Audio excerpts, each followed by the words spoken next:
Salut à tous, c'est Tony de Mathbook. Voici une vidéo sur la variation d'une fonction quotient. Donc je vais vous donner une fonction quotient dans un exercice simple et vous montrer les étapes à réaliser pour tracer son tableau de variation et ainsi trouver si la fonction est croissante ou décroissante et quand elle l'est. On y va? On va vous demander d'étudier les variations de la fonction suivante, f de x égale x au carré plus x moins 2 sur x plus 1. Donc on va raisonner en 3 étapes. Domaine de définition, dérivée et enfin tableau de variation. Je vous rappelle qu'il faut calculer la dérivée de la fonction pour trouver les variations de la fonction. Si la dérivée est positive, la fonction est croissante, et si la dérivée est négative, la fonction est décroissante. On commence par le domaine de définition.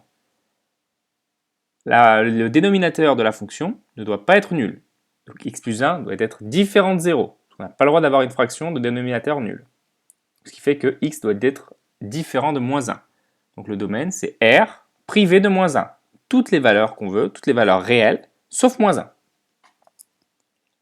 Le calcul de la dérivée maintenant. On a une fonction quotient. Donc la formule à appliquer, ça va être u sur v prime, avec u x carré plus x moins 2 et v x plus 1. D'accord? Et la formule, c'est u sur v prime égale u prime v moins uv prime sur v carré.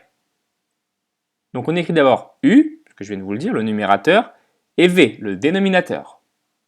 On va maintenant dériver u et v par les formules très simples.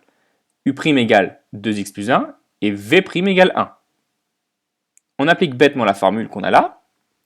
F' de x égale, donc u' c'est x au carré plus x moins 2, pardon, u' c'est 2x plus 1, pardon, fois v, donc fois x plus 1, moins u, x au carré plus x moins 2, fois v', fois 1, sur v carré, x plus 1 au carré.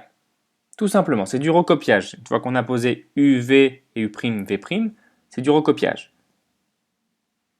On calcule le numérateur, d'accord, sans se tromper, ça je vous passe, et on arrive enfin à x au carré plus 2x plus 3 sur x plus 1 au carré.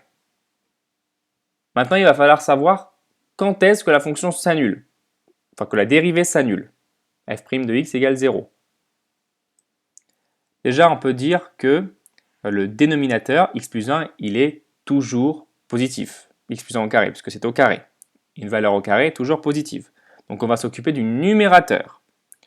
Le numérateur, c'est un polynôme du second degré. Calculons delta pour trouver les racines. A. Delta égale b carré moins 4ac.